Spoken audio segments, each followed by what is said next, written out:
Hey there, Dr. Anthony Crifase here, and I'm so excited that you have joined this webinar. This is going to be truly life-changing for you, and I can't wait for you to watch it. But before we begin, I would just like you to imagine how you would feel if you were able to resolve and reverse your digestive condition naturally. And we are talking about irritable bowel syndrome, inflammatory bowel disease, including ulcerative colitis and Crohn's disease, along with bloating, gas, diarrhea, constipation, and much more, because that is exactly what we're going to go over today. I'm going to be taking you through my exact strategy and approach that's been able to resolve and reverse many clients' digestive conditions. So please turn off all your distractions and give me your full attention for the remainder of this video. Now, if you're like most people, you're open-minded and would like a natural solution to your digestive condition. And I'm going to take a guess that if you're watching this webinar, you're tired of the same old conventional approach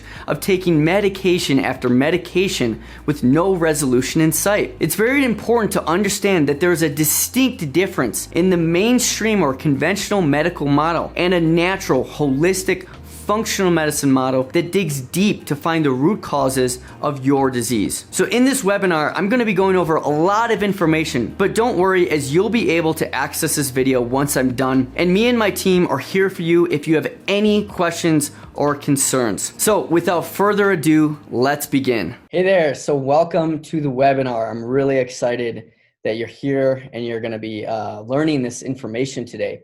So as we've discussed, this webinar is about conquering chronic digestive conditions using a functional medicine model. All right, so there's a famous quote made by Hippocrates, who's known as the father of medicine. And he says, look to the gut. There you will find the origin of almost all human illness. Now, in today's day and age, this is more prevalent than ever. Yes, you can find illness in other places, but the food that we're eating, the diets that we have, the environment, a lot of this gets related back to the digestive tract, and we will go over this today.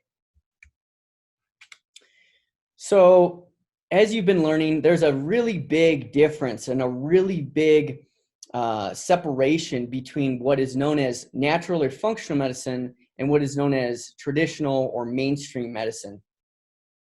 A functional medicine model utilizes proper testing to identify and remove the true causes of digestive dysfunction. It does require personal responsibility. You know, the natural and functional medicine model is a collaborative effort between practitioner and client, between doctor and patient, because this is not a model where we're just giving you a pill or a medication and sending you on your way. And that's oftentimes the case with traditional or mainstream medicine. Tests and imaging procedures often lead to prescription medications and or surgery to address the symptoms only. And this doesn't really require any personal responsibility. You know, you can go to any doctor and they can give you a pill, and managing pain, that's easy because you can just take a pill to manage pain. But we want to get to the root issue. You want to fix your problems. We don't want to just mask the symptoms and have them fester for years and years until they get worse and worse and worse. And folks, you got to remember that the United States is a pharmaceutically driven nation. It's a pharmaceutically driven society. So we're only about 5% of the world's population, but we consume about 72% of the world's prescription medication. So that's a pretty big, staggering statistic right there. And that alone should tell you that, you know, it's correlating to the amount of chronic disease. So clearly there's something that's not going right in the mainstream model of care. Now, everything in this presentation today is presented in the scientific literature. I'm not making any of this stuff up. I'm a big proponent of following the scientific literature because this stuff changes on a daily basis. You know, unfortunately, most people go to medical school or some type of medical training and they get out of school and then they don't learn anything else for the rest of their life. And that's unfortunately why so many practitioners are still following the same model of giving drugs for symptom management and not really getting to the root issue, because there's so much new literature that comes out on a daily, weekly basis, literally, much less yearly. I mean, the amount of information on a year basis that is brand new is staggering. And so it's very important that we make sure that we're keeping on top of this, because there's so much new stuff that's coming out. We can't just follow these old models of care because they clearly aren't working. So if you're experiencing any of the following symptoms here, and this is just a small list, again, there's a lot of other things that you can experience. This is for you, and I'm glad that you're here watching this. So pain in your abdomen or stomach area, constipation or diarrhea, bloating, heartburn or acid reflux, excessive gas, fatigue and weight gain, body aches or inflammation, undigested food in the stool, maybe floating stool, coated tongue or bad breath, nausea or vomiting, or gallbladder problems, or even you've possibly had your gallbladder removed. That's a very common thing, even after you've had some of these other symptoms. So we're going to be going over a lot of information here today. As I mentioned, don't worry, you'll have access to this webinar again. But these are big problems. You do not want to let these things go on and on and on. You know, having gas before meals, having bloating, heartburn, and taking Tums or Pepcid AC, these things are not healthy. You know, medications, especially antacid medications, are linked to many different diseases now. We could go on and on about this list. So if you're having depression, anxiety, brain fog, we know that the gut is related to the brain. We'll talk about this today. Chronic sinus problems. We know that your gut, so when we talk about your digestive system in your gut, we're talking about everything from your mouth all the way to your anus. So your mouth, your esophagus, your stomach, your small intestine, your large intestine, your colon, and your anus. You're basically a big long tube, a big walking donut. And your digestive tract and your mouth come from the same embryologic origins. So oftentimes when you have sinus problems, when you have these mucous membrane area issues, it is also, you also have problems in other areas that were embryologically related, such as in the digestive tract. So allergies, chronic skin conditions like eczema, psoriasis, some other autoimmune skin conditions, IBS, Crohn's disease, celiac disease, ulcerative colitis, GERD, acid reflux, those are the same thing. So gastroesophageal reflux disease, Barrett's esophagus, very common with smoking, and even ulcers. Gastroparesis, where you're having difficulty emptying your bowels. Colitis, diverticulitis, polyps, hemorrhoids, gut infections, pancreatitis, gallbladder problems, and removal. This entire video today is going to cover all of these symptoms and diseases, and you'll understand how all of these things are related, that we never are able to separate one from the other. So here are the 10 major underlying causes to chronic digestive problems. Now, this is very, very, very common, and these are very, very important. And again, the mainstream model of care is not going to go over this, and the mainstream model of care is not going to assess this for you. They just don't. Okay, so the first one, and this is one of the most important because this sets the stages for a lot of the rest, is the breakdown, absorption, and removal of food. Okay, so this is related to poor stomach acid, pancreatic enzymes, and gallbladder and bile production. And we're going to talk about how this is kind of that first layer where everything begins. If this is not working properly, then the rest of these things are going to follow. So number 2 is low beneficial gut flora. Number 3 is bacteria or yeast overgrowth. This is very common or becoming more common. Infections. This could be from bacteria, viruses, parasites, you name it. Lots of different types of infections. Inflammatory foods or food sensitivities, which we are able to identify for clients and patients. Autoimmunity against the gut. Okay, this is things like Crohn's and celiac disease and ulcerative colitis. Medications. We've talked about that a little bit already. Hormone imbalances, nutritional deficiencies, and neurological dysfunction. What 2 things do all of these lead to, though? That's the major, major question, though. The first one is what's known as leaky gut syndrome. Now, leaky gut syndrome is known as intestinal hyperpermeability. So hyper means accelerated or enhanced. Permeability, what is allowed in. So you can think of leaky gut as if you left your screen door open on a hot summer day and a bunch of bugs started flying into your house. Okay, you obviously don't want that, and that creates problems. So with leaky gut, what happens is these barrier systems, and we'll talk about barrier systems, they become compromised. And your barrier systems are what protects you from the outside world. So we have our skin is a barrier system. Our tonsils, which most people get removed when they're younger, are barrier systems. You have your digestive tract, that's a barrier system. You have all these different mucous membranes around the body. These are all what's known as barrier systems, and they protect you from the outside world. So with every breath that I take in, with every bite of food that I take in, I'm consuming germs, and I need to have a strong immune system to protect against the outside world. Okay, so, and a lot of the immune system comes from our own body, right? So your body creates the immune system. So you have to remember that you're not going to get immunity outside necessarily. You have to create immunity from the inside out. So having strong barrier systems is very important. So the first one is leaky gut. And so what happens is when you increase the permeability or the barrier systems in the digestive tract, this allows increased absorption of larger molecules.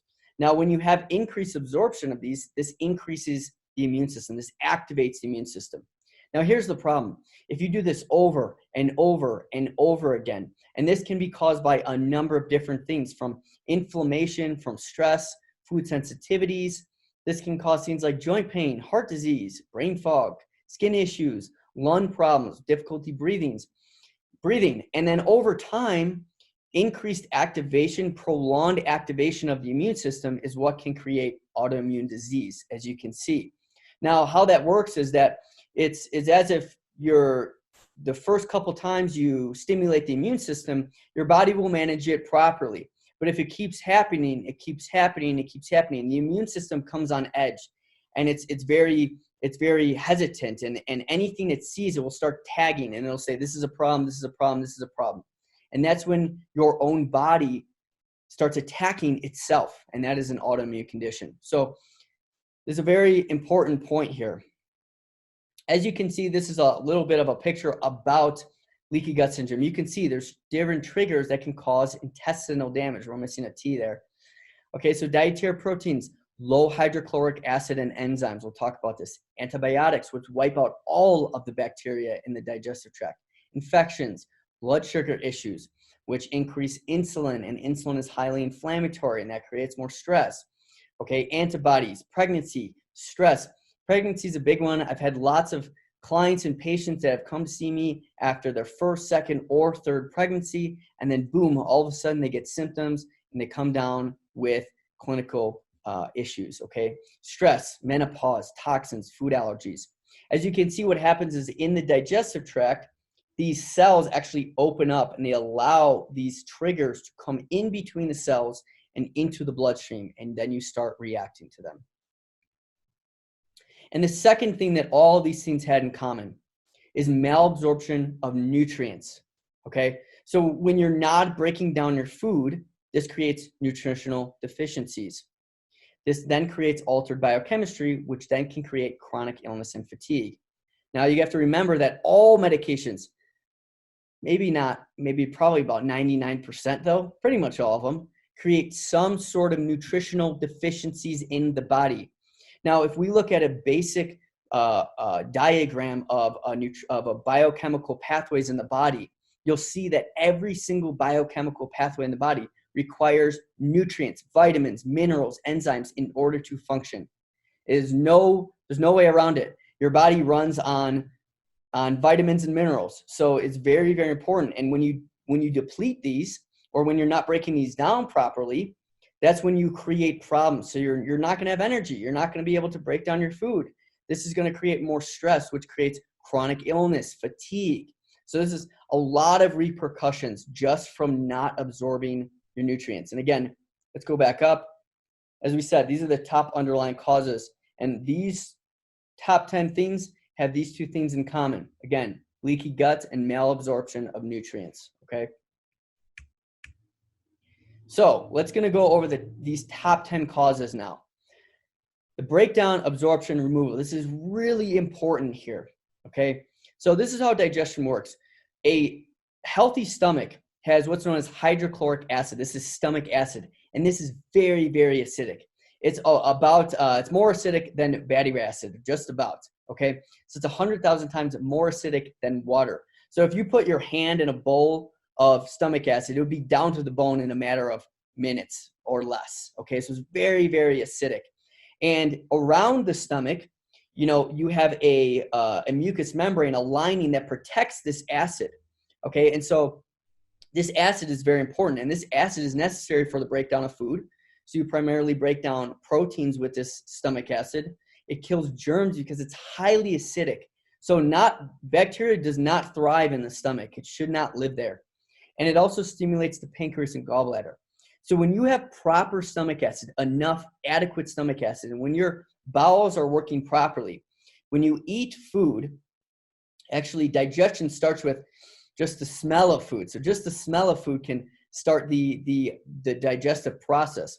And when you start chewing food, this starts to increase the digestive process. Now, when food enters the stomach and these juices start flowing, it will actually trigger the pancreas and the gallbladder to release their respective enzymes.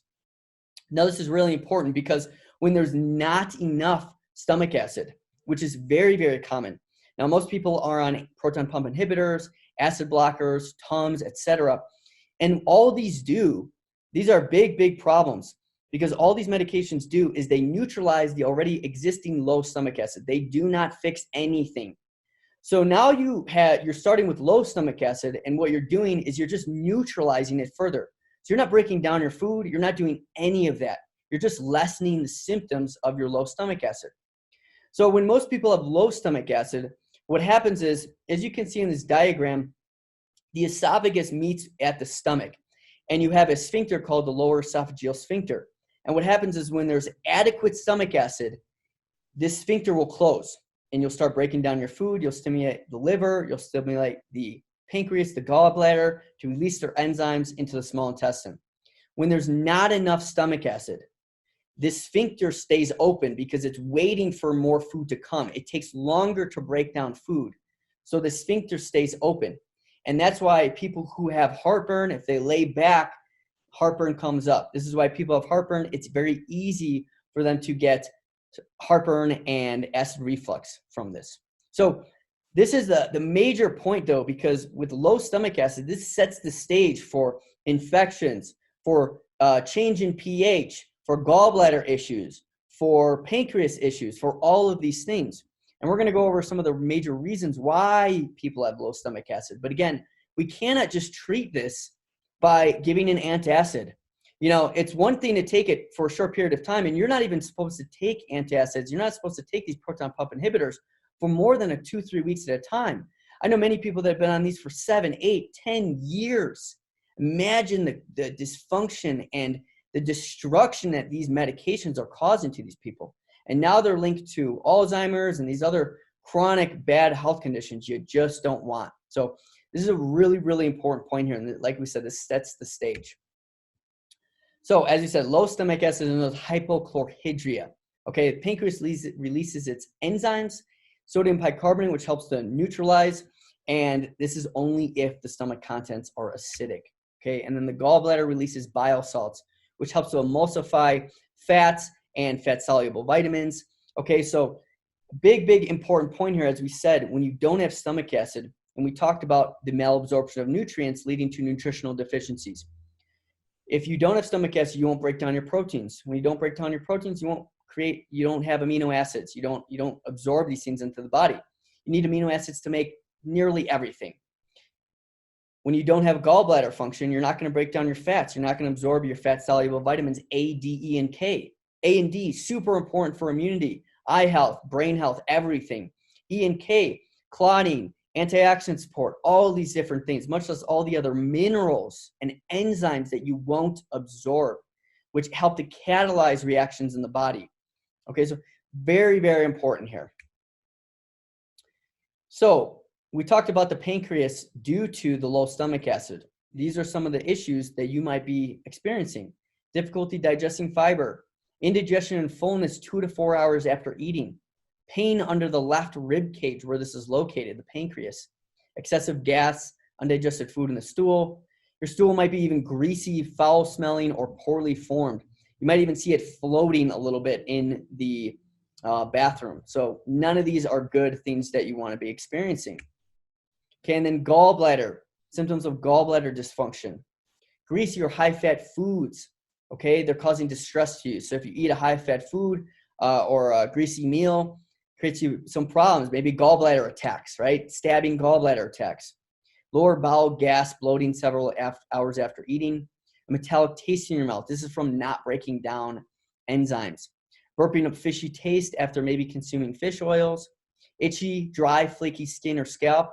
You got to remember your gallbladder, since it emulsifies fats. We're talking about your essential fatty acids.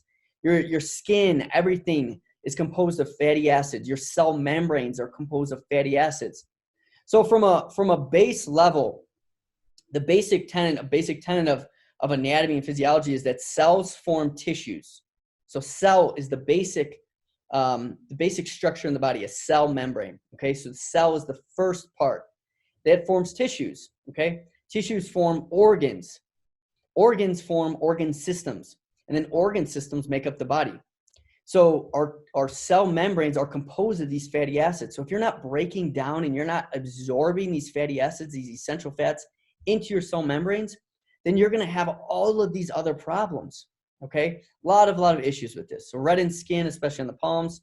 We talked about gallbladder attacks, maybe stones, maybe removal, and definitely hormone imbalances as well. Again, you have to break down, bind excess hormones, eliminate from the body. If you're not able to do this, you're going to have many other symptoms than just what we're looking at here. Okay, so when the stomach acid is not acidic enough, the rest of the gut and the body become too acidic. Okay, so this is a really important point. As we talked about, the stomach is naturally highly acidic. When you have low stomach acid, this starts to make the stomach more alkaline, less acidic. Okay, this changes the pH then throughout the small intestine, as you can see. When you change the pH, you're changing the environment throughout the body. You know, there's really some basic tenets here that we all need homeostasis to live. You might have heard of that word, homeostasis. Well, homeostasis means you have to be at a certain temperature environment for your body to function properly. It's kind of the Goldilocks zone. A little bit low, a little bit high, it's not good. So your temperature usually should be around 98.6 degrees. That's a pretty narrow range, right? You go a couple degrees higher, a couple degrees lower, you got some problems. Okay, your body pH needs to be between 7.35 to 7.45. You start falling out of these areas, you got some problems. See how these are small ranges. So when we change any of this type of these small fluctuations in the body, and we could talk about heart rate, blood pressure, all of those things as well. But when you change the pH in the stomach, this changes the pH in the small intestine. And as we said, you don't want to change the pH. You want to leave these things as they are designed to be. You're designed in a specific way. And so when you alter these, you get problems with this. So when you change the pH in the stomach, as a result, the pH in the small intestine, large intestine can change. Now you're changing the environment in these other organs. So when you change the environment, you change that homeostasis, what happens? Well, other things start to grow, right? So in certain climates, certain types of vegetation, trees, plants, animals survive and grow, and in others they don't, right? So that's not a good thing though for your body. So you want it to be in this certain range, because when you change that environment, now things start to grow, stuff starts to change, and you get problems. That's where we're getting digestive infections, gut infections, immune problems, etc. So things start to grow, bacteria start to grow that you don't want there, okay? So this leads us to what's known as Sibo, small intestinal bacterial overgrowth. And Sibo starts when the pH starts to change, the environment changes, and bacteria start to crawl up from the large intestine into the small intestine.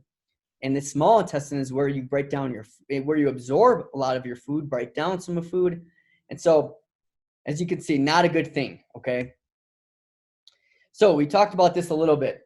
Low stomach acid, also known as hypochlorhydria, leads to a breakdown of the gut barrier system and leaky gut syndrome. So we talked about leaky gut.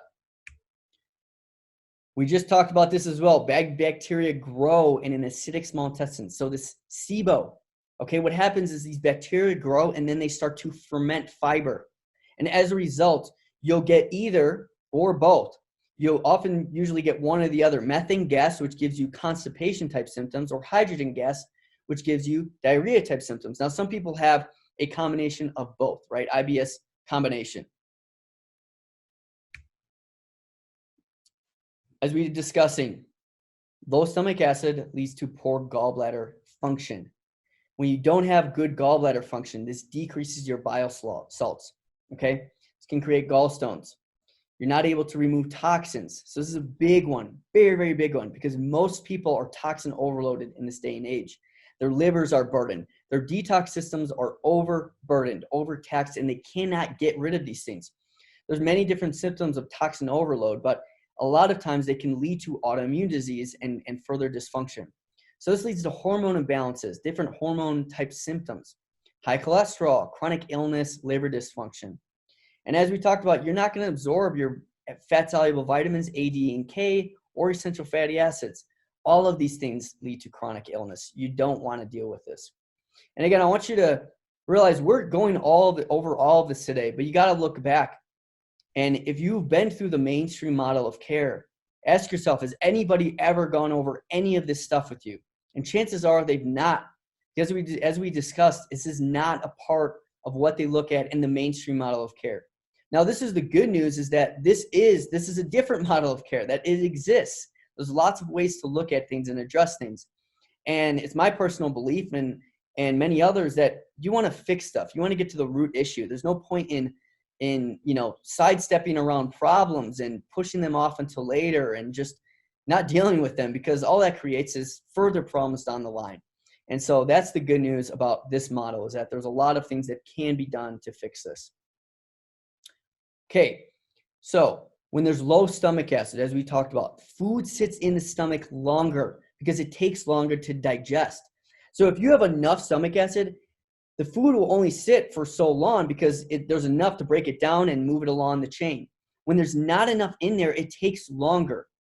So when it takes longer, as we said, that lower esophageal sphincter stays open, okay? You can get bloating from this, acid reflux, ulcers, infections, poor absorption. Okay, so this is a big, big problem. So what's the traditional medical solution to low stomach acid? We talked about it, and you guessed it. Proton pump inhibitors, or known as acid reducers. Nexium, Prilosec, omeprazole, pantoprazole. Okay, these are big problems, okay? And we talked about this a little bit, but yeah, this creates some symptomatic relief, but it's not worth it. I mean, severe malabsorption. When you take these things, you're not breaking down any of your vitamins, your minerals, enzymes, none of this stuff. What does this lead to? Well, you need minerals, you need vitamins, you need all these things to make your strong bones. You need all these things to make strong ligaments, tendons, collagen, okay? Keratin, all these proteins that make up your body. So you're not going to make any of this stuff. So osteoporosis, fatigue, chronic illness, hair loss, chronic inflammation, we talked about this, leaky gut, Sibo. Okay, so these proton pump inhibitors, all they do, as we said, is they neutralize the already existing low stomach acid. Okay, it does not improve any of the underlying issues. So these are big problems. So we're getting into some of the causes now. Now, this is very important because chances are nobody's ever gone over why you might have some of these symptoms, right? We talked about some of the causes and some of the symptoms you might be experiencing, but now let's talk about why you might be experiencing this. And again, this is completely different from person to person. You got to remember that there's no one size fits all approach ever. It does not make sense and it does not work. You know, the traditional model follows that one size fits all approach, you know. So if we have 10 patients with heartburn, they're all, chances are, going to get, if not the exact same medication, a very similar medication. Maybe a proton pump inhibitor, and that's it, okay? So that's a problem because you're not looking at, if you have 10 patients and this doctor's giving the same medication to 10 people, is he looking for the root issue? No, he's not looking for the root issue. He's just, well, they have these symptoms, and that's how traditional medicine works, is you have symptoms that follows in line with a certain disease or diagnosis code, and based on that certain diagnosis code, what's the algorithm tell you to give which medication? Okay, so it's a pretty straightforward model. You have symptoms, leads to a specific diagnosis or disease codes, And based on those disease codes or diagnosis codes, you're supposed to give XYZ medication. That's pretty much it. There's not much searching. There's not much really digging for any of this stuff. So these things cause problems, okay? So poor brain-gut connection, okay? Your brain and your gut, this is a two-way highway. This is a very important thing. And these are connected via what's known as your vagus nerve, your 10th cranial nerve. Now, you don't have to think about this. This is autonomic, meaning it's automatic, okay? These processes are just done for you in the body, quote unquote. When those are dysfunctional, okay, you can get low stomach acid as a result. And we'll go a little bit deeper in that in a little bit. Inflammatory foods and food sensitivities.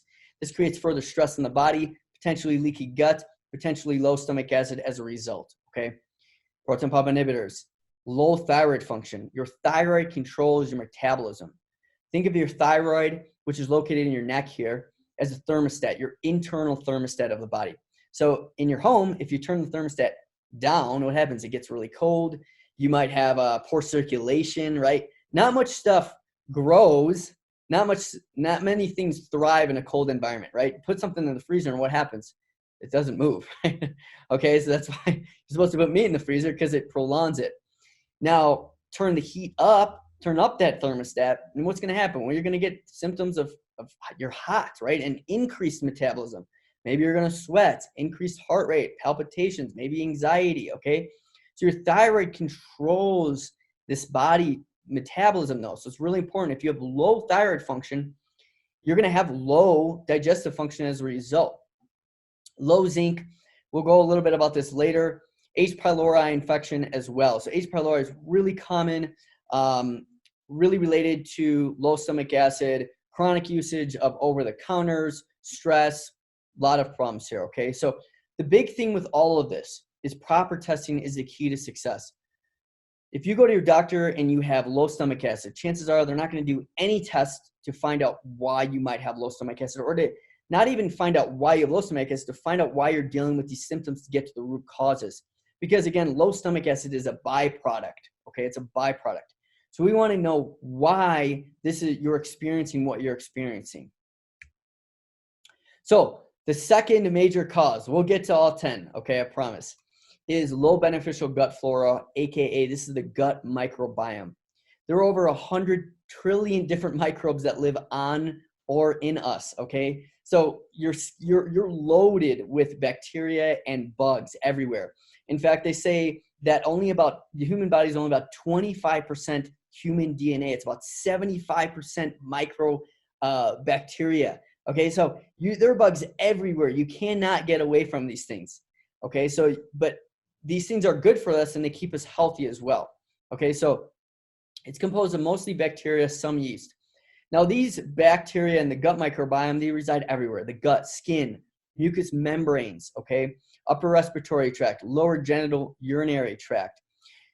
When you think of the concentration of most of these bugs, they're all near these barrier systems. Now at the beginning of the video, we talked about barrier systems a little bit that protect you from the outside world, right? So these bugs are in high concentrations in these barrier systems. So you have them everywhere on your skin.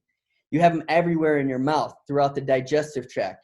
You have them near the genitals. You have them in these places of high bacteria transmission as well, okay, to keep you healthy. So these 100 trillion microbes in the correct amount have an extremely beneficial relationship with us, okay? So they can be for us, but if they got out of hand, right, if they get out of that homeostasis, they can be against us. So we don't want to do that. We want them to be for us. So when you're born, your gut is essentially aseptic. So when you come down the vaginal tract via birth, which you want to be birthed via vaginal, C-section is different because you're not getting as you can see, the first mouthful of beneficial bacteria. Hopefully, if you're born through the vaginal canal, you get this through your mom. So there's a benefit, there's a huge benefit to being born via vaginal tract versus C-section, okay? C-section, you do not get this first beneficial flora. Okay, so colostrum from your mother's breast milk, not formula. Formula does not contain colostrum. Allows for the colonization or the growth of these beneficial bacteria and microbes in the infant. Super important for a strong immune system in a child. Super important. An overgrowth of these beneficial microbes cause many problems in the digestive tract, known as dysbiosis. So dysbiosis really just means there's an imbalance, okay? There's a dysregulation, okay? So it's not healthy, okay? Or small intestinal bacterial overgrowth, as we've discussed a little bit already. So what do these good gut bacteria do for us? Well, they produce these short-chain fatty acids, okay? And these short-chain fatty acids are known as postbiotics, okay? So we'll talk about prebiotics, postbiotics, probiotics in a second, but these postbiotics, okay, are really important. So they're really, really beneficial for you. They're the primary energy source for your gut cells, okay? They're anti-inflammatory, anti-carcinogenic or anti-cancer, and they help to regulate the immune system. So if you're not, or if you don't have good gut flora, you're not going to be producing these things. And as a result, you're going to have dysfunction with these different issues here. Okay, what else do they do for us? They keep the gut barrier healthy, okay? They help to synthesize B vitamins. So as we talked about earlier, you can get malabsorption from a number of different reasons, but your gut bacteria, if it's healthy, it actually helps to produce certain vitamins and minerals in the body. So synthesizing B vitamins, converting K1 to K2, removing toxins that we ingest. You have a detox process within the digestive tract that is run by these bacteria. Okay, so it's really important. These bacteria and a healthy microbiome and a healthy digestive tract is super important for not only healthy life, but a longevity, a long, healthy life. Okay, so they compete and kill pathogenic microbes. So these good bacteria work for us and they help regulate fat burning. Okay, I think there's about over 138 studies on PubMed, which is the largest database for unbiased research, medical research, that shows the gut microbiome to obesity and inability to lose weight and all these issues. So the healthy gut is really important. Help with the breakdown and absorption of nutrients, help remove excess histamine from the body. Many people have higher levels of histamine in this day and age because they cannot break this stuff down anymore. And they help convert glutamate to GABA. Now, glutamate is the body's most abundant excitatory neurotransmitter, whereas GABA is the body's most abundant inhibitory neurotransmitter. Now, these molecules, these chemicals are only one. These neurotransmitters are only one structure away, and vitamin B6 helps to convert glutamate to GABA and vice versa. So you want more GABA in the body. You don't want more glutamate. Okay, your body should naturally be in a calming state of more GABA than glutamate. So this is really, really important stuff. What else do they do for us? Look at how many nice things and beneficial things our guts do for us. They help regulate the motility of the bowels. So when you eat, and if your bowels are healthy, you should eat a meal, and within 30 minutes to an hour, you should have a bowel movement every single time you eat a meal. Okay, now think about that. I have some clients, patients that tell me it's been 3 days, 6 days since I've had a bowel movement, or they only get one a day. That is not healthy. Motility means that it's pushing food along the digestive tract, and you have certain enzymes and proteins that help to do this, and these bacteria help to regulate this. So it's really, really important. You want healthy bowel movements and healthy proper bowel movements with timing as well, okay? They help remove cholesterol and other hormones. They help increase the concentration of certain acids, pyruvic, citric, fumaric, and malic. Now, these are important for mitochondria. Now, your mitochondria are the energy powerhouses of your body, of your cells. So without this, you're not going to produce much energy. If you wake up in the morning, you might feel like you don't really have the energy to go and live life and get things done and enjoy stuff. So it's really important. In infants, these bacteria help to jumpstart the immune system's development. We talked about that a little bit with colostrum, which helps from the mother's milk. We talked about this through the vaginal births as well. It's really important. Now, we'll talk about this a little bit, and I told you I was going to go over this. Prebiotics, probiotics, postbiotics, symbiotics. Okay, if you're at the store and you see all these things, now you know what they are, all right? So prebiotics, these are non-digestible fibers used by bacteria, okay? So you can eat prebiotics, okay? This is basically fiber that you're eating. Now, we give all of our clients and patients certain prebiotics, certain probiotics, okay, because everybody's different. Okay, probiotics, many people know of probiotics now, and well, just take one and it'll keep you healthy. There's a big misconception there, because many people have overgrowth of certain bacteria. Well, if you go to the store and you buy a probiotic, a general one, you can take that probiotic and that might be the exact bacteria that you have overgrowth of. So you don't want to just be taking any, probiotic at the store, any market. And we find out these things through proper testing with my patients and clients. These aren't things that we're just guessing on. Oh, we'll try some of this, try some of that. These are very specific strategies that we take, so we know specifically this probiotic is going to help you, this prebiotic is going to help you. Now, postbiotics are produced by the probiotics, okay?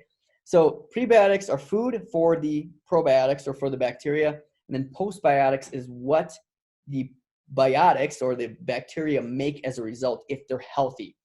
Now, symbiotic is a pre and probiotic together.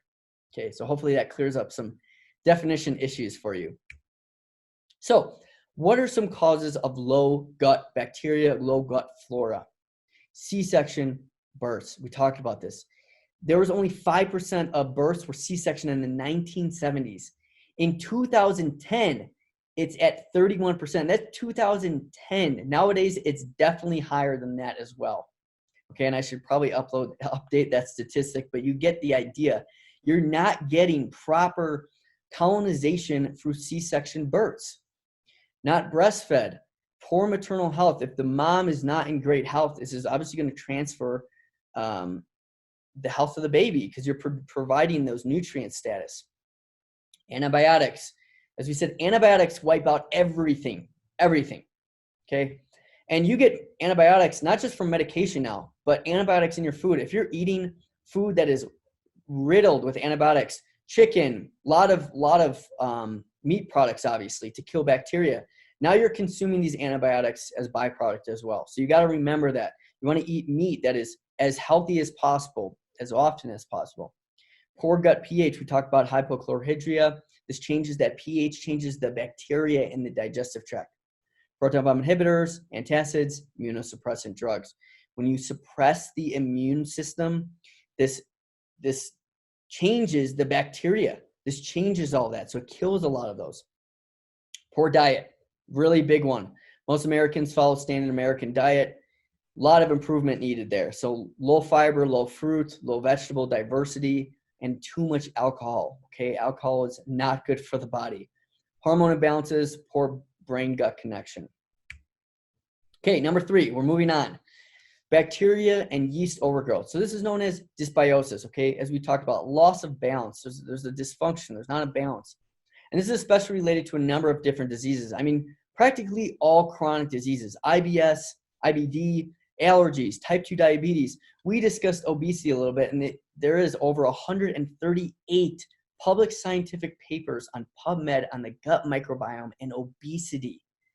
I mean, if you need more data to support this, how important the digestive tract is, that we must maintain the health of this, I mean, it's right there. So arthritis, chronic pain. Okay, you can get infections elsewhere in the body besides the digestive tract. Okay, so it's really important, and this is why we look at all of these things for everybody that I work with. We're not just assessing, one spot here and one spot there. Okay, so to the traditional mainstream model, if you have a headache, you're going to go to a neurologist most often. If you have a heart problem, you're going to go to a cardiologist. If you have a digestive or a gut problem, you might go to a gastroenterologist.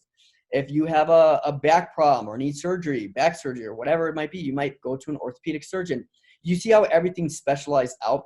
But the problem is, if you go to each one of these doctors, nobody's communicating, okay? Nobody.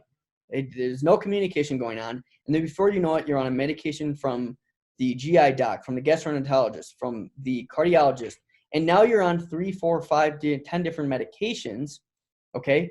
And this causes a lot of issues, okay? So, and nobody's communicating, and nobody's trying to find the root issues, even though that digestive issue, that cardiac issue, they're probably all related. And 99.99% of the time, they are, okay? Depression. There's over 40 different diseases, including cancer, that are related to this. So really important. Okay, so the Sibo. Normally, the small intestine has a lot less bacteria because you absorb nutrients in the small intestine and you also help to break down more foods, okay? So this leads to malabsorption, fat-soluble vitamins, iron, B12, hugely important, okay? So as we age, you know, some of these other conditions start to arise, right? Yes, as we age, we start to produce less stomach acid. As we age, some of these things start to happen. However, even take, for example, anemia. Anemia, there's different kinds of anemia, but if you go to the doctor, they're only going to look at 9 times out of 10 iron deficiency anemia. They're only going to look at your iron status. But you also need vitamins B6, B12, folic acid to make normal, healthy red blood cells. So if you're not assessing that as well, if you're not assessing potential other causes of anemia, you see how we have to get to the root issue of anything that we're working with. It's really important because we can miss one thing and then it's gone. Okay, so you have to, and this is why I've spent a lot of time on this to learn this, right? Hundreds, thousands of hours, lots of years, lots of money to really study and take the time to help people and learn this stuff, because it's so easy to miss something. It's so easy to, especially in the mainstream model, they're not even looking for this stuff, is frankly the truth. They don't even look for it. Not even one of these things. So when I work with people, we're looking for all of this stuff. We have to put all of these pieces together. Again, it's easy to get somebody out of pain. Here, take a pill. That's easy. But if we want to fix the problems, we got to look deep. We got to dig. We have to basically be detectives and find out why these things are happening. We have to assess your environment, your diet, your relationships, all of these things. What's causing you stress? What's causing you dysfunction? Okay, there's a lot that goes into it, as you can see. So we talked about Sibo a little bit. There's certain tests that you can do for Sibo. So some of these other symptoms, though, if you're having these symptoms, you have to ask yourself why. Why are you having these symptoms? Nausea, bloating, vomiting, diarrhea, sometimes constipation possibly, malnutrition leading to fatigue, joint pain, rashes, acne, eczema, rosacea, asthma. Do you see how all of these symptoms are just that? But if you go to their doctor, they're only going to look at one. They're not going to pinpoint one back to the other, even though all of these things are related. Some more causes of Sibo: constipation, poor stomach acid, poor brain-gut connection. You're going to see a lot of these things are overlapping in digestive problems in this video, because they are. Okay, as we talked about, a lot of these things stem from that first point of low stomach acid. And there's, again, different causes of low stomach acid, which we'll talk about a little more, but really important. So proton pump inhibitors, FODMAP foods. You know, I have a lot of patients, clients come to me and they've tried so many different diets, FODMAP. You know, it's just, we could go over all of them. There's so many out there. And again, without getting to that root issue, without proper testing, it comes down to running the proper tests, the right tests, so you have the answers, so you can have a strategy going forth and attack these things and fix them.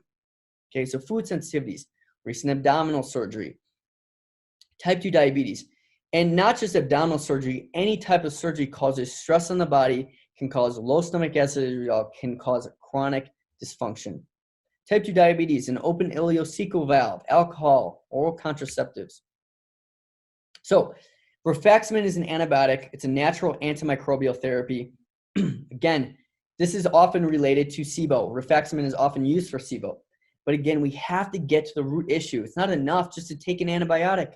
It's not enough just to take a pill. We have to get out of this paradigm way of thinking of, you know, you're grown up to think as a child, if you have pain in your knee, if you have a headache, if you have anything, take a pill, take a pill, take a pill. If you have heartburn, take a pill. If you have anything, take a pill. We have to get out of that framework, that mindset shift, that you can't just take a pill for everything and expect it to go away. The body doesn't work like that. So number 4 is gut infections. As we talked, every mouthful of food contains germs, bacteria, yeast, parasites. They're everywhere.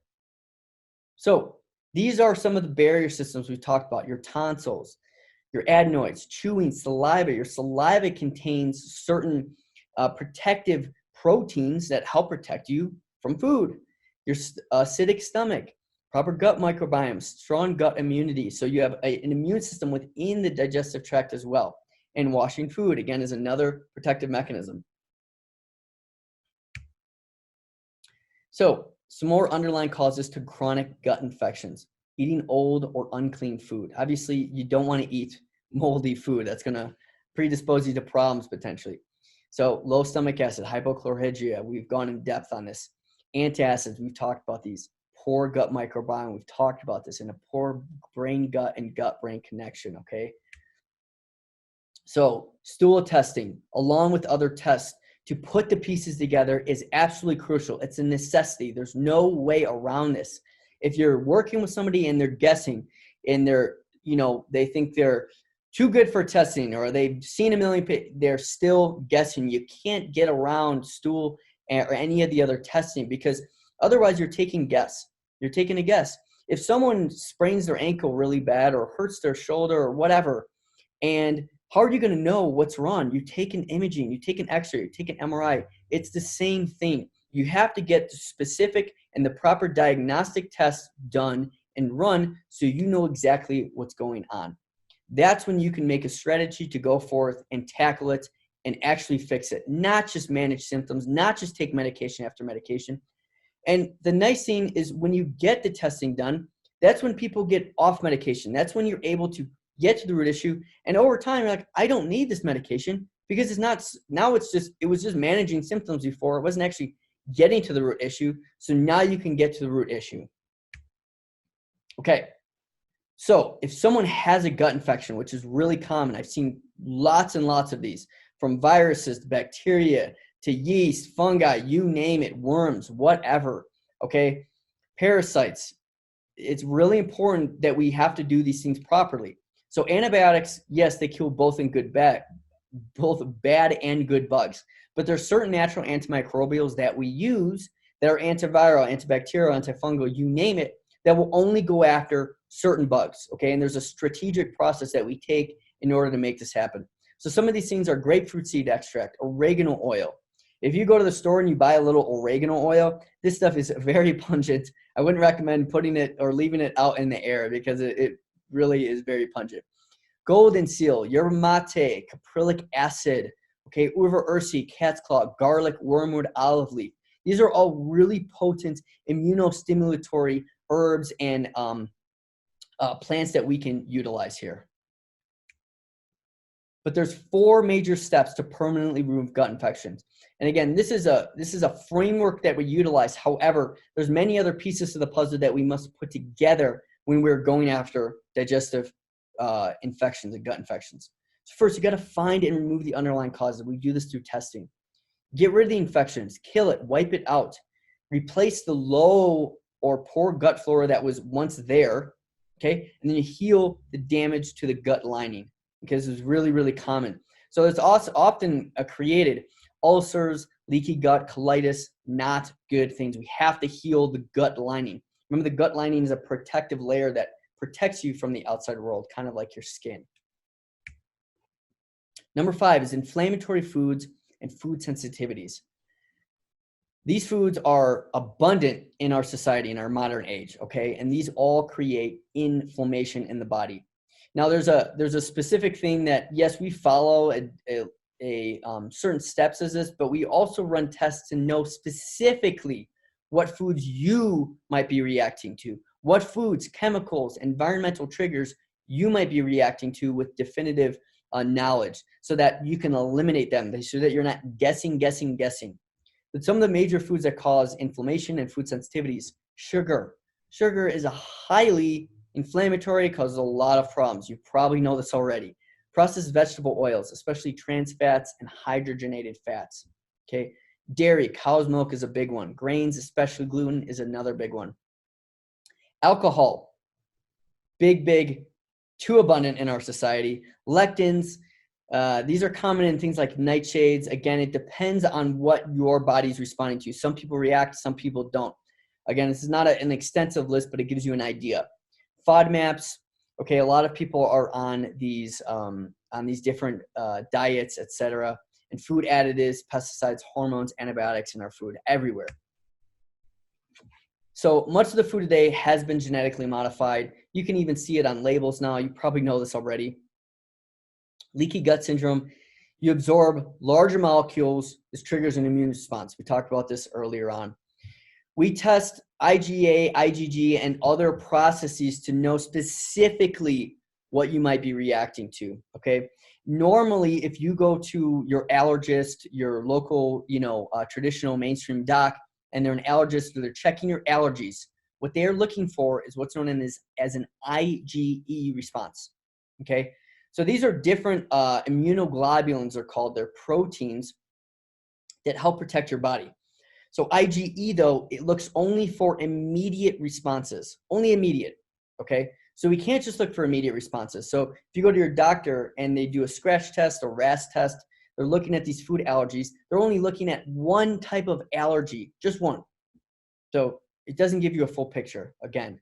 So if you're saying, oh, well, I'm allergic to this, you might be immediately allergic, okay, but you don't know what you're chronically allergic to. And the chronic stimulation of the immune system via food sensitivities and allergies is what creates that further immune response down the line and further dysfunction. Number 6 is gut autoimmunity. So irritable bowel disease, right? Celiac disease, ulcerative colitis, Crohn's disease. These are all autoimmune diseases. Autoimmune. Autoimmune means your body is attacking itself. So it's gotten to the point where you have had dysfunction for years and years and years. And finally, it ticks up and it starts triggering and starts attacking your own body tissue. This is not a good thing. You do not want this, okay? But there's ways that we can help these things, lots of different ways. And you do this by finding the different triggers, creating that immune response and immunostimulatory action.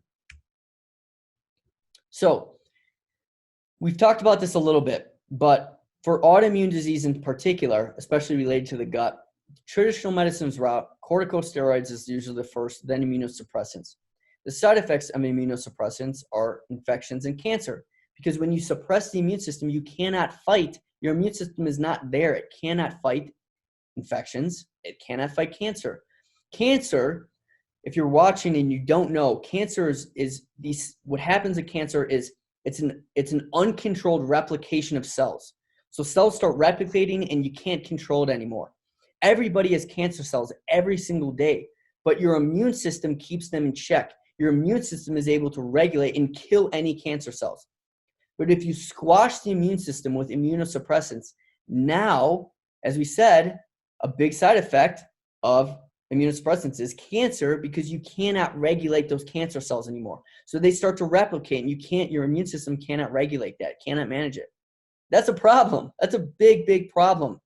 So wouldn't it make more sense to try to find the root issues, to get to the root causes, than just to say, let's try this, even though your side effects are cancer and way worse infections. And again, it's still only managing the symptoms. It's only getting to symptom management. It's not even attempting to get to the root issue. Okay, so it's a problem. We've got to get to the root issue. Functional medicine, on the other hand, in a functional medicine model, we utilize proper testing, as we've talked about, to find, identify, and remove the underlying triggers.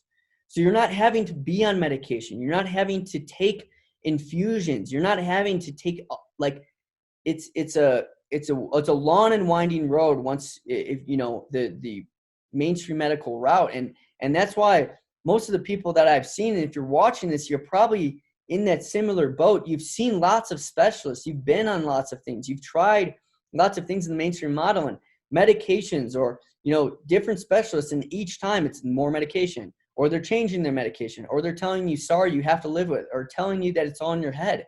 I mean, that's not the way that things need to be, and they don't have to be. So there's hope. I want you to know that you don't have to live like that. Now, we talked about this a little bit, but autoimmune disease and triggers vary from person to person. Okay? Food sensitivities, leaky gut syndrome, infections, poor thyroid, adrenal, liver function. We run comprehensive laboratory testing. This is not your standard, 2-panel lab at your mainstream doctor's office.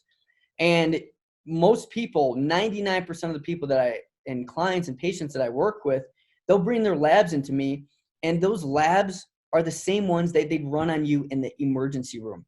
They are the most basic labs in the world. They don't tell you nearly anything.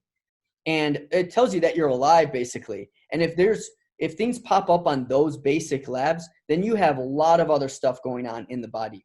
Okay, so what happens is you'll go to your doctor, they'll run these basic labs, and it'll come back, and most often you'll have symptoms, you have clinical symptoms, but those lab markers aren't high enough or low enough to really trigger a marker to be read. Not only that, but the lab markers are much larger, and we'll talk about this in a bit. And so then they tell you, well, you don't have anything wrong, you're healthy, and and you're still like, no, there's a problem here. Okay, and it's very obvious there. So low vitamin A, D, a lot of vitamins, nutrients, short-chain fatty acids, essential fatty acids, glutathione, body's master antioxidant. These are big, big important points. Unstable blood sugar. Medications, number 7. So aspirin, ibuprofen, naproxen, corticosteroids. These destroy the gut lining. As we said, all medications have side effects, all of them. And probably at 99-point-something%, at least 99, have nutritional deficiencies. And I have other videos on my website that I go over, charts and graphs from American Academy of Family Physicians that shows each medication, and it shows the nutritional deficiencies. It shows the side effects. So you can see these medications, they don't come, number 1, they're not getting to the root cause. Number 2, they have side effects. And number 3, there's a risk because you're creating further dysfunction. So antibiotics, they kill the gut microbiome. Birth control pill, you have an increased chance of irritable bowel disease by 3 times with the birth control pill, among many other things. Acid reducers, antidepressants, these raise serotonin, and the gut is loaded with serotonin receptors, okay? So there's a lot going on here. Chemotherapy, again. Hormone imbalances. So number 8, high cortisol creates a breakdown of the gut barrier. When you have high cortisol or high stress, cortisol is your stress hormone. So if you see a bear in the woods, your body is at that point in time not worried about a few different things. Number 1, breaking down your food, okay? Number 2, reproducing, okay? So when you see a bear in the woods, your body, your blood gets shunted away from the organs. Your cortisol shoots through the roof. As a result, this increases your blood sugar because you have to drive more glucose to your brain so that you can think, you can run, you can jump, you can get away from that bear if needed. And as a result, this creates a lot of stress. Now, you're not seeing a bear in the woods every day, but chronic low-grade stress every single day creates a decrease in the amount of stomach acid, increases cortisol. Okay, increased cortisol breaks down the gut barrier. It's stress. Stress is a major, major killer. Okay, so low cortisol has poor gut healing. So cortisol is good, but it's all about balance. Okay, excess estrogens or surges of estrogen. You get this with birth control pills. Okay, and Premarin is another medication. You can get gallstones, constipation with this. Low progesterone or testosterone, constipation and bloating. Low thyroid, poor stomach acidity. We talked about this a little bit. Constipation. Thyroid is your body's master metabolic regulator. And low melatonin. So again, proper testing is the key. Remember, the gut is how we remove hormones. So you make hormones, you utilize them, and you recycle. You have to get rid of excess ones. But when you can't recycle, what happens is when you can't get rid of them, what happens is you recycle these old hormones back into the body. You don't want to do that. Okay, so poor gallbladder and gut function are a major cause of hormone dysregulation, especially the estrogens. Number 9 is nutritional deficiencies. This is humongous. We talked about this earlier. Nutritional deficiencies are so common. And, most people don't have drastic nutritional deficiencies in this day and age where they're developing things like scurvy, but you can get subclinical scurvy where, you don't have to have here's the normal end of a nutrient and here's the middle end and here's the bottom out low end. You don't have to have a bottomed out to have a lot of problems as a result. And you don't ever want to bottom out. You want everything to be at its optimal level no matter what. So glutamine, L-glutamine, your gut lining actually replaces itself every 3 to 7 days. And L-glutamine helps to make new gut cells. So again, this is a major fuel source for the gut cells or the enterocytes. Zinc, super important for stomach acid and digestive enzymes. Fibers, your prebiotics. We talked about this as well. Glutathione is your body's master antioxidant. Okay, so this is This is vastly important. Immune modulation. Iron supports the microbiome. Vitamin D, you've probably heard of vitamin D, very important for the immune system. And magnesium, really, really important for motility and energy production. Now, we talked about the brain and the gut a little bit. And this is where neurological dysfunction comes in, number 10, okay? The autonomic nervous system, okay? This is made up of your parasympathetic and your sympathetic. So your parasympathetic is known as your rest and digest. That's your relax, you're taking it easy. That's normally what you should be in parasympathetic state. On the other hand is the sympathetic. That is your fight or flight. So the word fight or flight, that's your high alert. You're running from a bear in the woods. You don't want to be in that state. So the vagus nerve, the 10th cranial nerve, is what coordinates this information. So if you have poor brain function, okay, this is going to affect the gut. And if you have poor gut function, this will affect the brain. This is why you can have many people, and I've seen this time and time again, people have gut infections and they have very severe brain fog, concentration issues, memory problems, okay? Very, very common. So your vagus nerve, because these are automatic functions, autonomic, okay? Swallowing, you don't have to think about swallowing. You don't have to think about producing stomach acid. You don't have to think about sending blood flow to your gut. You don't have to think about working the liver, gallbladder, pancreas, or spleen, or running your immune system, or opening up your ileocecal valve, or your heart rate or rhythm, or your circulation blood pressure. So as you can see, when this vagus nerve is dysfunctional as a result of poor gut and brain connection, you can have problems with all of these things. Okay, so as you can see, you might go to your doctor for low or high blood pressure issues, and this is a vagus nerve problem as a result of your digestive problem that came from low stomach acid, that came from something else. Okay, do you see how we have to go down this rabbit hole and find out the reasons why you're dealing with what you're dealing with? And this is different for everybody. But if you go to your doctor and you have high blood pressure, well, you're most likely going to get high blood pressure medications, and they're going to manage it for the rest of your life. They're not going to be searching for these root causes. Okay, more symptoms. Dry eyes and mouth. Again, this is your parasympathetic. So a lot of these things are related to the parasympathetic. Parasympathetic state is the opposite of this stuff. So dry eyes and dry mouth is not related to parasympathetic. Parasympathetic means that your mucous membranes are healthy, that things are working properly. They won't be dry. They will have proper lubrication in your eyes, your mouth. Storing, gag reflex. Okay, there's different neurological tests that we can do, that I can do on patients and clients, that we can determine how well your vagus nerve is actually functioning. So if you're having difficulty swallowing, if you have a poor gag reflex, if you're getting bloating immediately after meals or acid reflux, okay, these are all major, major signs. So what would cause poor vagus nerve function? Low activity, okay, so that this vagus nerve is not firing, okay, and nerves need oxygen, they need stimulus, okay, and they need nutrients. So it needs to be firing, it needs to be active. Head trauma, concussion. They've shown that professional athletes, professional football players who get concussion or head trauma, direct contact, whatever it might be, these people develop poor vagus nerve and they develop gut issues, leaky gut, within 72 hours after that issue. And then it can prolong for years. Okay, so head trauma, as you can see, the brain, the gut, deeply connected, and neurodevelopmental delays, really important. So what would cause all of these things plus any metabolic problem, okay? So in a nutshell, metabolism is you eat food and you convert it to energy. So 30% of your energy goes to your brain, okay? So if you have a metabolic problem, you have a problem with your metabolism, related to your thyroid, related to many different things perhaps, you're going to have an issue with that vagus nerve, okay? This is why if you don't eat for a period of time, you can get lightheaded, okay? You can get low blood sugar, especially if your blood sugar is not regulated properly. Your brain uses a lot of blood sugar, a lot of glucose.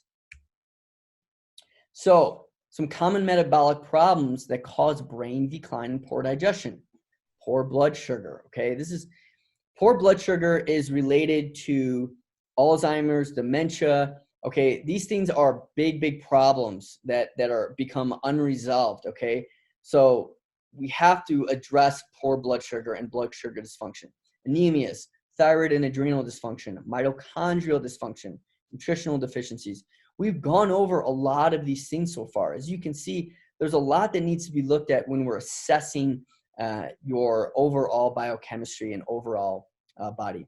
Genetic mutations, toxins. So proper testing really helps to identify these things. Now, this is a really important point that we're about to go over. And if you're watching this, chances are that this has happened to you more than once, okay? It happens to at least one person in their lifetime, I'd say, at least once. So you go to your doctor, and we touched about this briefly earlier.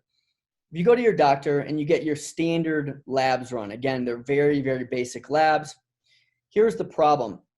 They're going to come back. They're going to say, your labs came back normal. That's great. Okay. And you're going to be scratching your head like, well, why do I still have these symptoms? Why am I still dealing with this? And if they're normal, then why am I still on this medication? Okay. When you go to a lab, your standard lab facility, you're getting those labs done at that facility, and your test and your ranges are based on every person that's been into that lab in the last year. Okay. Now here's the problem. Who goes to get their labs done? Sick people. Healthy people aren't getting their labs done on a daily basis. Sick people are. It's just the way it is. So you're getting compared against sick people. Now, here's the problem, that the sicker that the population gets, and as you can probably know and see, the North American and the United States population is not the healthiest. You know, the obesity rate is through the roof. Chronic disease rate is through the roof. We're not a very healthy nation as a whole. I think we're about 38th in terms of longevity. That's not that great if we have the highest level of healthcare, if we consume the most prescription medications, and those are supposed to be good for us, right? So what happens is these reference ranges become wider and wider because these sick people are pushing these ranges. The sick people are dictating the reference ranges. So you're going in and you're going to be compared against these people. So these reference ranges are just wide, and they get wider and wider and wider every year. So that's why this happens. So again, bell curves are used. So you go in and you have 10% on one end, 10% on the other end, low end, high end, and the rest of the population in the middle. So this is a problem. And again, this is why functional lab ranges and functional lab values are what's needed to be used. Now, again, I don't make up these lab ranges. These are made by different societies. But with these functional lab or optimal lab ranges, we can help to narrow in and specifically find and compare you against a healthy population, not against a sick population. Okay, so really important point here. So this little drawing can help to show you this, that again, functional ranges are much more narrow, help to identify issues, and they kind of act as yellow lights as well. If you're pretty healthy, but you haven't had your labs done in a while, you feel good though, and you get your labs done, you always want to use functional lab ranges, because if something is wrong, potentially, these can serve as yellow lights, warning lights, like, hey, we have to keep on top of this, okay? Here's a great example here. So if all your lab tests were normal, you can see the different potential ranges here. Let's look at, say, TSH, for example, which is a thyroid marker, okay? The traditional ranges is 0.3 to 5.7. So if you come in at 4.2, they're going to say, well, you're normal. Okay, but those are pretty extensive gaps there. We want to use a much narrower range, 1.8 to 3.0. So as you can see, if you're at a 4.2, you're well outside of that range. And you can apply these functional and optimal ranges to all labs. That's the beauty of it. So we talked about the vagus nerve, the 10th cranial nerve. This must be looked at to correct. Okay, and we can utilize neurological exercises if the vagus nerve is dysfunctional or becoming dysfunctional. So these are some findings that we can see on a physical exam as well. Your palate does not elevate. Excuse me. Poor gag reflex, poor horizontal eye movements from left to right, tenderness over your ileocecal valve in the abdomen, poor bowel sounds, and poor balance. So we went over a lot of information here today, but I hope this gave you a really good understanding of how we can get to the root issues of chronic digestive problems, okay? I don't want to see anybody suffer and be on medication for the rest of their lives when they don't need to be. It's completely unnecessary, and there's so much that can be identified, looked for, and done for these types of issues. So the recap, the first one, as we talked about, really laid the stage and set the stage for a lot of these other issues. But again, this is one of many different things that we must look at. So the breakdown, absorption, and removal of food, low beneficial gut flora, bacterial and yeast overgrowth, infections of any kind, bacteria, viral, parasitic, etc., inflammatory foods and food sensitivities, autoimmunity against the gut or digestive system, medications, hormone imbalances, nutritional deficiencies, and neurologic dysfunction. So super important. Now, here's 8 tests. Now, these are, again, this is relatively comprehensive, but this is not everything. We run a majority of these tests on our patients and clients that I work with. However, this type of model is very specific and personalized to you and you yourself. So we're not running the same tests on everybody we work with as a stock, because you might need different tests than somebody else. Okay, this is not a one-size-fits-all approach. But the bottom line, and most of the time, you're going to want to get comprehensive blood work. Now, again, I talked about this a little bit, but when people bring their blood work to me, I will show you the massive difference between what your comprehensive mainstream blood work looks like and what our comprehensive blood work is. Okay, it's very, very different. And we actually give you comprehensive. This is not just a couple of panels. That is not comprehensive. Comprehensive is going in depth in different body systems and identifying as many markers as needed to know what's going on. A stool test, a microorganism test, looking at digestive function, looking for gut infections. Leaky gut test, food, chemical, and environmental chemical sensitivity testing, really, really important. Different type of hormone tests, whether it's salivary, whether it's urine, whether it's blood. Again, this depends on what you may need. Organic acid test looks at the overall blueprint of your body. Kind of like a blueprint would be a good word. So this is looking at the vitamin, mineral, fatty acid, antioxidant status, etc. in the body. Antioxidant, all these different things. Genetic testing if needed, and neurological exam, among others. So I hope you really enjoyed this webinar today. I really took a lot of time to put this together, and I really want to help as many people as possible. My commitment to you is really that I'm there. I'm there to help you. I work with many different people from many different backgrounds, and the bottom line is I want you to get better. I want you to succeed, and so I devote my time and I commit, and I really am devoted to helping you get better.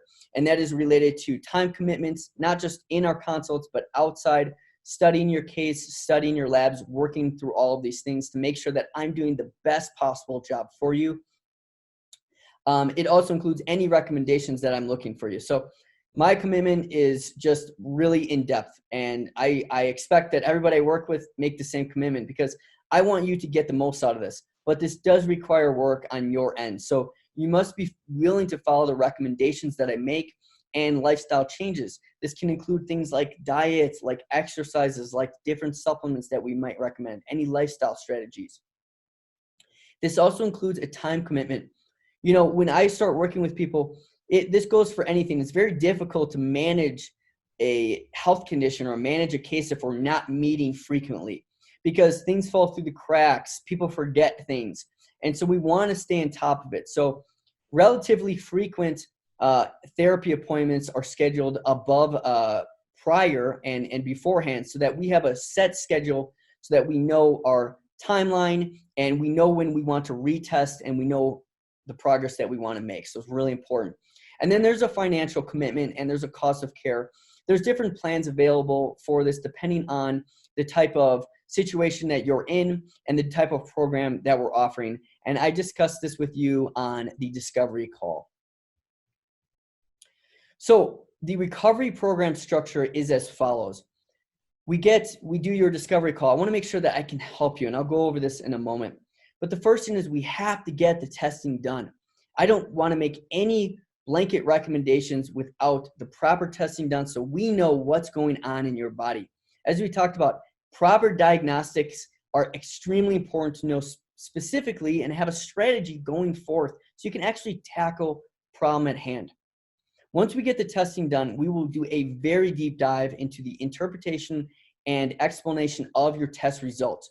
With the test results, that's when we apply any lifestyle changes, dietary changes, nutritional supplementation, any potential appropriate referral or further diagnostic as needed, whether that is other imaging or etc. And that's all determined after our initial deep dive consultation, which is secondary to the laboratory testing. So after the discovery call, we will have a very deep dive consultation, which usually lasts about an hour and a half to 2 hours, where we're going to be going over a lot of information. Then I will send you laboratory kits. You'll do laboratory kits in one way or another, and then we'll follow up with a detailed explanation. In that follow-up visit is where we go over all of these strategies and tools you need going forth. And the follow-up visits generally are anywhere between 6 and 12 months. Chronic health conditions don't develop overnight. You can't just have one visit and be done with it. Again, that's mainstream medicine in a nutshell. You know, you have a chronic health condition, you go to your doctor, here's your prescription, and you're on it for the rest of your life. This is not how that works. We want to eradicate. We want to get to the root issue. So these things take time to reverse and eradicate and fix. Okay, so on average, it's anywhere between 6 and 12 months. So this includes accountability. Okay, we want to stay on top of your case. We have to have accountability and make sure we're following the right steps. Any changes or tweaks to the plan, you might be responding better or worse to certain tweaks. We need to monitor these things. We need to work through multiple problems discovered on labs. It almost is very rare if it ever occurs that you're going to have only one thing show up in a lab. It just doesn't exist, because as you've seen, when you have a chronic issue, it affects many other different body systems. So we have to work through multiple different things that show up on labs, and this doesn't happen overnight. We work through nutritional counseling, health coaching, and mindset consultations as well. And you finally get full email access to me, along with many other goodies that I provide to you.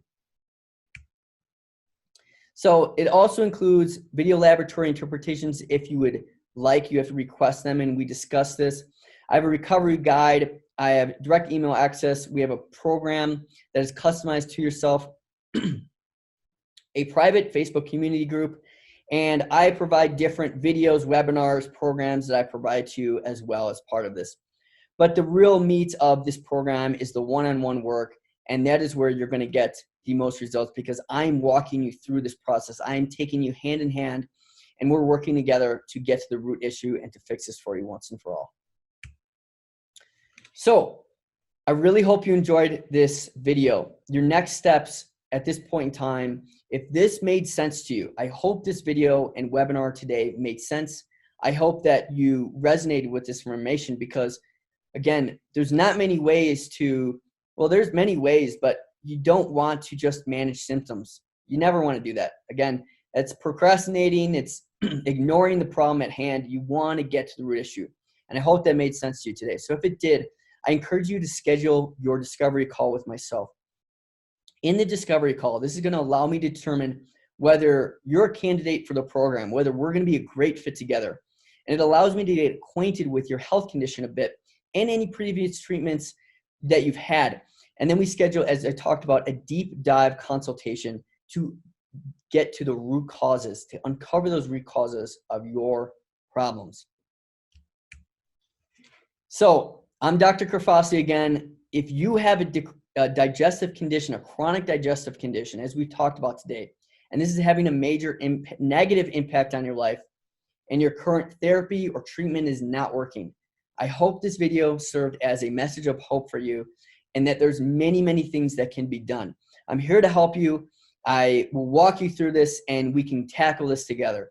So thanks for watching, and hope you have a great day. So congratulations, you watched the entire webinar. Now, if you have an unresolved digestive condition, and as you've seen, this applies to IBS, IBD, Sibo, and many other symptoms and diseases, or you're just tired of the same old healthcare model of chasing symptoms with medication, and you want these types of results that I've shown you, then I encourage you to schedule a discovery call today. If you're not satisfied with your current treatment or therapy, if you're getting tired of not getting to the root issues of your digestive condition, and if you're tired of hearing that there's nothing that can be done, there is good news. There's great news. I'm here to help you. So thank you for watching, and I look forward to speaking with you soon.